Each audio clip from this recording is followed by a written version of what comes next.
Guys welcome two माय new video. So guys आप लोग कैसे हैं? उम्मीद करते हैं आप लोग एकदम मस्त और स्वस्थ। ठंडा के टाइम में हमारी बात करें भैया तो हम तो कभी कभार इसमें कभी कभार मौसम ज़्यादा ही डिस्टर्ब हो जाता है तो नहाते नहीं हैं। ये रियलिटी है भाई, जो कुछ भी ऐसा तो बोलेंगे, झूठ थोड़ी नहीं बोलेंगे। लेकिन आज का वीडियो आपको जबरदस्त देखने के लिए मिलेगा तो वीडियो को लाइक कर दीजिएगा, चैनल को सब्सक्राइब कर दीजिएगा और कमेंट भी करके बताइएगा कि वीडियो आप लोगों को कैसा लगता है। ठीक है, तो चलिए ये वाला वीडियो देखिए, उसके बाद हम मिलेंगे वीडियो के लास्ट में।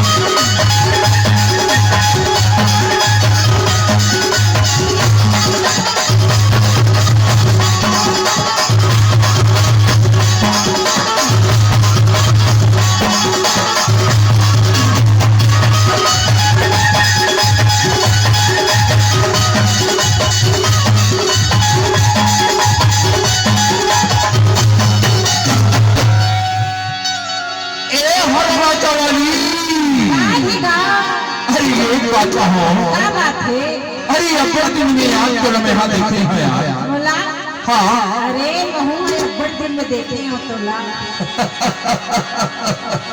कहूँ मैं अब्बड़ दिन में देखे हो तो ला हाँ हाँ तो सुनना यार, बता ना। एक सती ना हाँ मला तर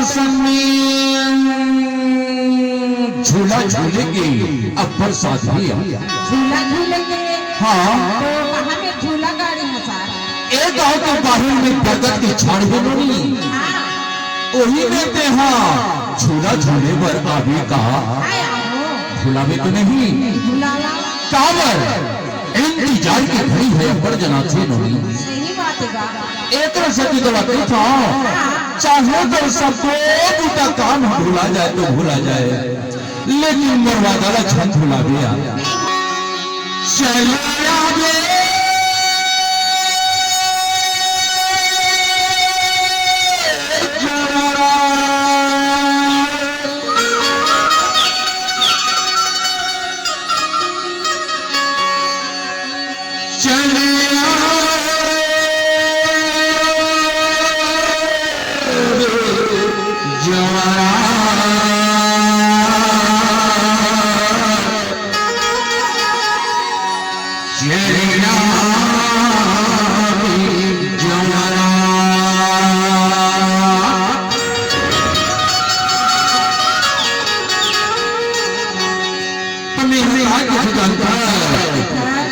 चलेगा बेनवारा हमारा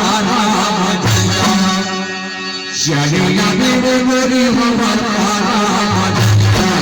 और जादू झोला झोले झोला झोले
हमर श्री देवी हलवाल कैसे अरे तई हमर देवी चौका हलवाल कैसे का अरे तई हमर करिश्मा कपूर हलवाल अच्छा और तई हमर काया कांता अमरे मन के मिलिया कंतारा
कहाँ में तेरी इंतजार करने जानता है कहाँ मेरा इंतजार करने नहीं जाना नहीं जाना नहीं तो यही बता दे बताना मैं हाँ खाने नहीं हूँ वो जमाता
तो गाइस इसी के साथ ही आज का वीडियो करेंगे यहीं पर खत्म। वीडियो अच्छा लगा होगा तो लाइक करिए, चैनल को सब्सक्राइब कीजिए और फिर मिलेंगे हम नेक्स्ट वीडियो में। तब तक के लिए आप अपना ख्याल रखिए।